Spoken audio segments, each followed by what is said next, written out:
hungover on a Friday, what better way than to do another video? I will say I was on photo booth last time. I liked the vibe. It was cute, but the audio was so fucking shitty that I was like, I'm not doing this anymore. So I'm doing it on this, um, on my phone. Oh my god, peep! I've background slightly changed. Yeah, yeah, I did that. I've spent a lot of time organizing my room slightly. I mean, you can't tell right now, it is a mess, but you guys won't be seeing it, so you really don't have to worry. Got a couple of things I want to talk about this today. You know, every time I come up with something in my head, I'm like, I should talk about that. I like write it down.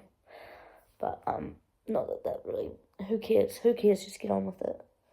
I got a mic and everything for these videos. I was like, I was gonna have a little mic because that's kind of cute, you know, like makes more sense. But then I I didn't read what I was buying, and it turns out you need the USB-C like thing into the phone, and I don't have that. I don't have that at all. I know you can put it into the computer somehow, but I'm not smart enough for that, and so um, yeah, it just didn't work for me, which is frustrating because it'd just make the video so much better for me. I think like if I had something to talk into, maybe I could just hold Wolfie like this. Basically, I think to start it off, things I've been obsessed with this week. I did a little moment of this last time. Um, a lot of it's to do with clothing. I've been really obsessed with fleeces. When I say fleeces, I mean like oversized, like Sherpa fleeces that like have the hood and like look so sick. I was gonna get a Murta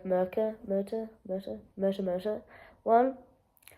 The thing that started was on Pride. I was coming home on the bus and I was so drunk, and there's a person sitting across from me and Chloe, and I was like, bro, look at that fleece. Like I want that fleece so bad. And she was like, well, just go over and ask where they got it from. And I would never do it. Maybe I would do it. I would do it if I wasn't drunk. But I went over, I sat down next to them, I was like, hey, where'd you get your fleece from? I must have been like slurring, but she was really nice about it. I'd say they were non-binary. They had that air about them. The mullet, you know, you get it, blonde mullet. Um, at the very least, gay. At the very least, gay. But they told me Murta, and I was like, I spelt it. I like wrote it down in my notes, but I spelt it wrong, and I spent a while trying to decipher what it actually meant, and I found it. And the fleece was beautiful, but they sold out. I really should have got on as soon as I could, but I forgot about it, and then it came up. I saw it in my notes like a month later. By the time I'd seen it, it was gone. So kind of unfortunate. So I've been trying to find one on Depop, but they're still like £120 on Depop, and it's kind of like, do I really want to be spending that much money on something like that? I don't have the money to be spending on something like that right now. Like that's just not happening at all. But regardless, we live and we learn. Um, and I think they're more on Depop now because they like it was a limited drop, so I really have no chance of it. But I am on the lookout. If you see a cool, it can be in the UK too because that's where I am. For my New Zealand viewers, if you see a cool fleece that's like cool, like oh, they're just so cool. I really don't have any words for it. It's just other than cool. But yeah, that and baggy pants have been on my mind a lot. And I don't like baggy. Like I like you to tell. I like when you can tell. Like, hey, yeah, she does have something under there. I don't have much figure. I'm very up and down. I'm like a 12-year-old boy, so like I don't want all of it gone, but you know, if you can tell that I've got slight bum there, then that's like ideal. But again, why are we charging like 75, 80, oftentimes more pounds for pants. What is going on with this world that we're charging people this much money to wear clothes? I mean, society made us wear clothes. If we were still back in the day, we'd be walking around naked, and you could be like, oh, but that's a bit weird. But if we were all walking around naked, then we'd all be walking around naked, and you'd be fine with it.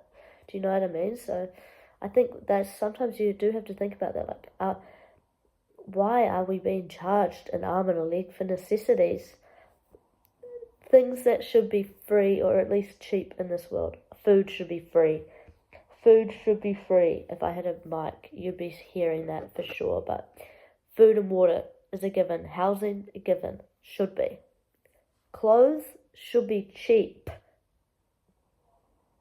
Or free. Why are we paying for necessities? Riddle me that. But the other thing I've been obsessed with is frozen yogurt. But I tried it here, guys. It's not set up like Yogi's, which is the New Zealand version. Well, maybe it's just Nelson, because I don't think they had it I've never seen Yogi's anywhere else but Nelson, where I'm from. But like frozen yogurt here, you don't do the. I went to Furt, which is like frozen yogurt. So it'd be Furt because I've merged the two words together. But it was good. But like she did there's no way in. She does it all for you, including the toppings. And it's like, so now I can only get so many balls. I'm paying £1 a topping, but I'm only getting so many of those bubble things that are like the only good thing for toppings. I'm getting like a little spoonful. It's like, what's the point in that? Why would I even like? It just seems it's just annoying. It's like, in the end, I'm paying like £6-7 for something that in New Zealand I would have really rationed things out a bit more. I would have chucked a few more things on and got the same amount. So for the same amount price, because what, £6-7 is like $12 to $14, which is crazy. But like at a frozen yogurt place, you can really get bang for buck with that sort of thing. Like, it's, unless you're that guy from TikTok who got absolutely ravished, the whole like frozen, taking her to that frozen yogurt place. What did they call it? Yoshi? Can't remember. But no, you do wonder. It's like, and it was like dead. The shop was dead, so it's kind of like, this setup's obviously not working for you. I feel like we could ramp it up slightly. And the seating arrangement was really weird. There was like a little stage, and the stage had seats up here, but then the floor of the stage had a rim of, and yes, I use rim liberally, a rim of cushioning along it in a way that was like, which way do you sit? Do you sit on it with your feet on the stage, or do you sit hanging off the stage? But then it's like a weird dynamic that like people are like sitting above you, and it's not quite big enough for it to be okay. So that was very strange. I was kind of like, what are we doing here? This doesn't make much sense. But I mean, it obviously made sense for them, and I can't really bash that. If it makes sense for them, then it makes sense for them. But yeah, basically, it's just one of those things. Another thing I've been struggling with since moving, other than frozen yogurt, because the frozen yogurt thing really took me. It really knocked me back a couple. When I went to that frozen yogurt place, I was so upset with the way it was set up. I was so excited for frozen yogurt. I was like, this is it, like, I haven't had frozen yogurt since I left. It was a beautiful sunny day. I was in a t-shirt and jorts, and I was like, this is it. And then I got there and I was like, actually, I think I'd rather not be alive at all. quite underwhelming. But as I was saying, like, the other thing about moving to a new place is the friendships. Making friends as 20-year-olds isn't that hard. I think you go out to a bar, you talk to a few people, you can like easily attach yourself to them. Also, with the introduction of social media, like, Facebook hasn't been around longer than I have. But with Facebook, like, I can join a group and then be like, hey, does anyone want to go do this tonight? And you get like 3 or 4 girls being like, yeah, sure. Because girls are nice.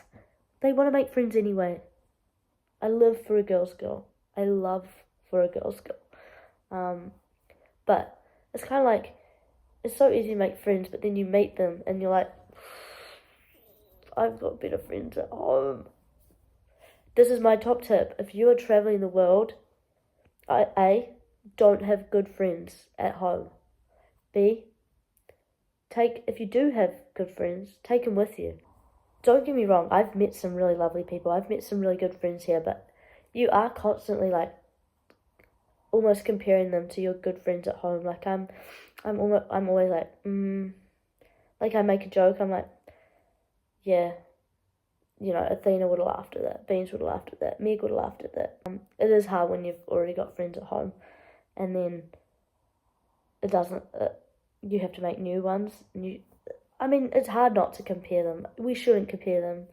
They're new people and everything, but like, yeah, no, it is difficult. It's kind of like, it probably affects my relationships too, because I'm so like, I wish blah blah blah was here. Like, I wish I could do this with blah blah blah, and I feel like maybe that doesn't let me put my all into a new friendship. I don't know. Also, it's just so hard when I'm doing things. I'm like, my friend back home would have really, really loved this. And it's like, they're not here. And I like definitely got into a lull of like missing my friends for like a couple of weeks. I made a few like TikToks during this time, and like now when I rewatch them back, it's like, wow, girl, that was depressing.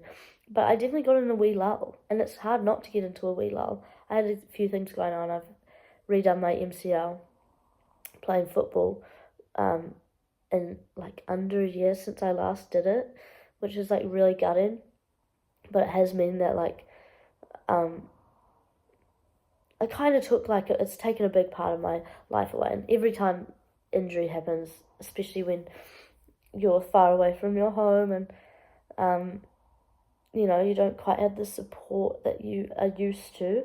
Like, I've got a great physio here and stuff, but it's just like things are different. It's so much more expensive over here. I didn't have a job, no football, and then it's like, and I miss my friends. It was kind of like everything happened at once. But what is it about people? Sorry, on this competition thing, what is it about people and injury and it being like a competition to have the worst injury ever?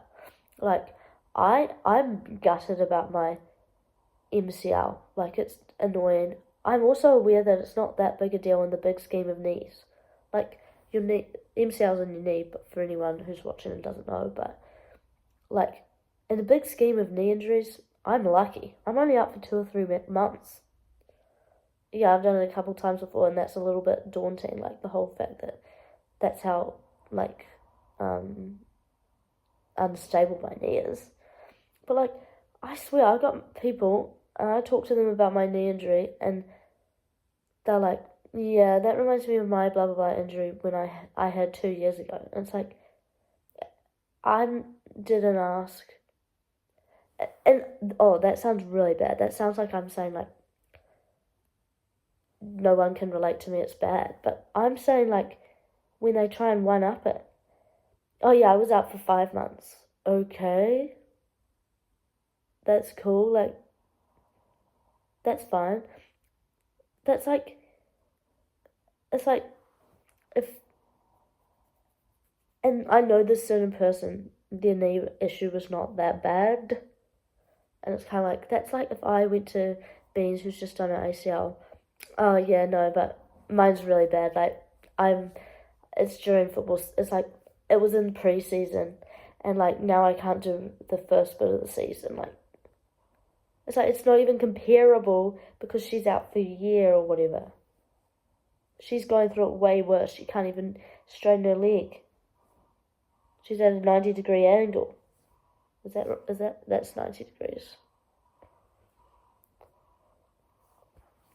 It's like, why can't people just let people be, like, why can't some people just let someone have something worse than them? Like, why is there always a competition to be the worst, have the worst thing happen to you? Like, why are we wanting the worst thing to happen to us so we can brag about having the worst thing happen to us? It's such a weird mentality.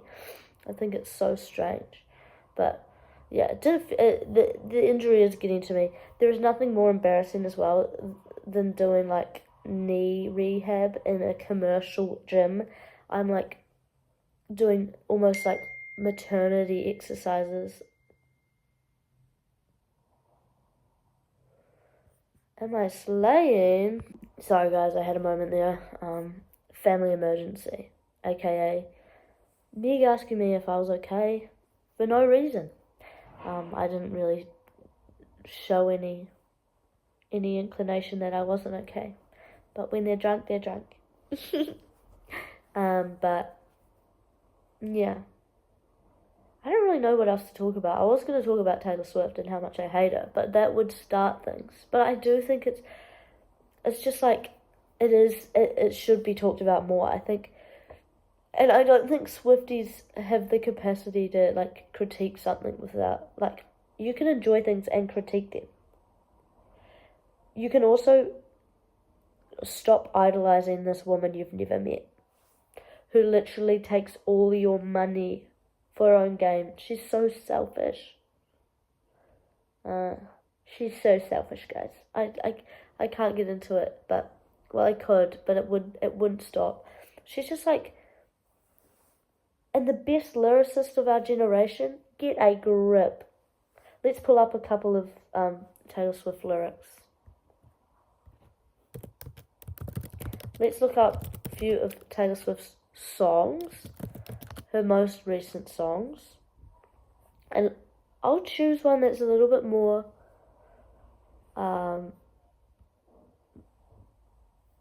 like one of, let's do I Can Do It With a Broken Heart. Yeah? I haven't looked at these lyrics.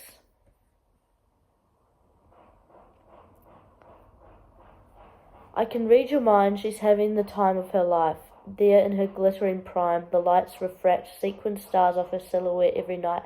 I can show you lies, 1, 2, 3, 4.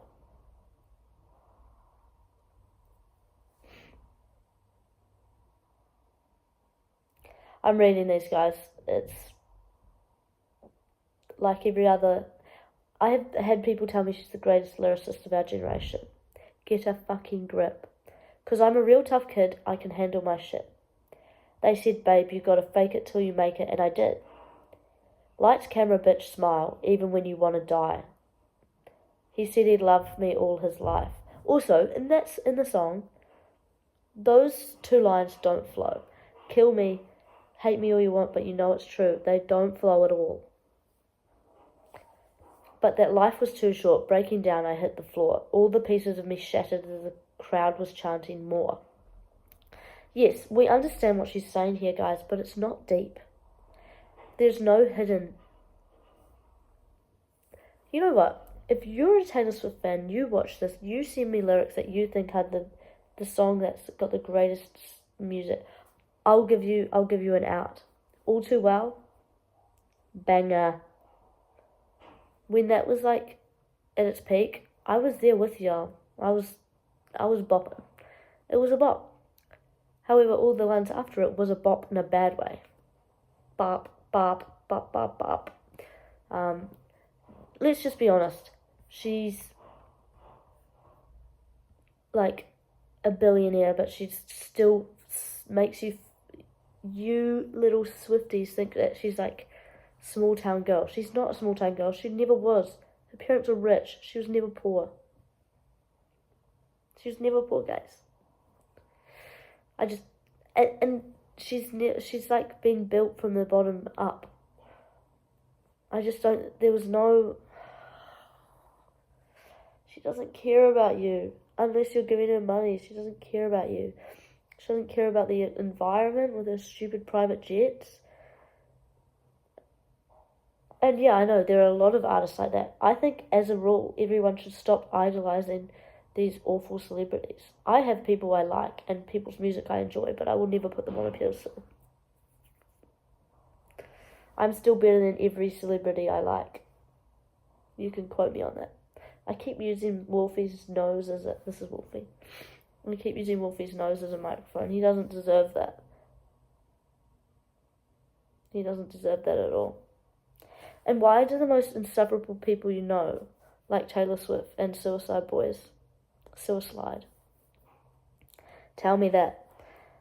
Ask the most insufferable person you know what is their favourite artist. It's either Suicide Boys or Taylor Swift, and that's a hill I will die on. I don't know. I know there's a lot of Swifties out there who will support her through thick and thin, even though she's objectively a bad human being. But, like, I'm sorry, I can't get behind an artist that's selling tickets for thousands of dollars, and some of them are behind the stage. And I don't mean backstage, behind the stage, in which case you can't even see the fucking... Oh, I just think it's mental. It is mental. But y'all, and like every time another artist comes up on the charts, she will release a redo of some song she made, so that all her artists, all her little cronies, that's you Swifties, listen to it so she's at the top again. She's just selfish and hungry and greedy, and I don't like her. I don't like her at all. And the white feminism, and every time you make a critique on you, suddenly I'm the misogynist. I'm not a misogynist. It's nothing to do with her being a woman. It's everything to do with her being a bad person, not caring about anything. She could have saved, like, if she cares about people, I hate to bring Gaza up because people hate talking about Gaza, don't they? But they should be. But if she had put anything out, she could have saved so many people, because all you Swifties would have helped out. You would have put it towards a good cause because your girl Taylor Swift is doing something, but she doesn't care. She's never cared. Doesn't care about anything but money. Little capitalistic leech. Eat the rich. She's at the top. Her and Kylie Jenner holding hands. And I'm eating up. I'm eating them up every time. But yeah, that's probably enough for today. Let's end on that. Let's end on hating on Taylor Swift, so it's fresh in your brain. She is a bad person. That's it for me, and from Wolfie. Ka kite anō. Have a good week, and I might see you again, hopefully with a microphone, and hopefully back on Instagram, on Photo Booth.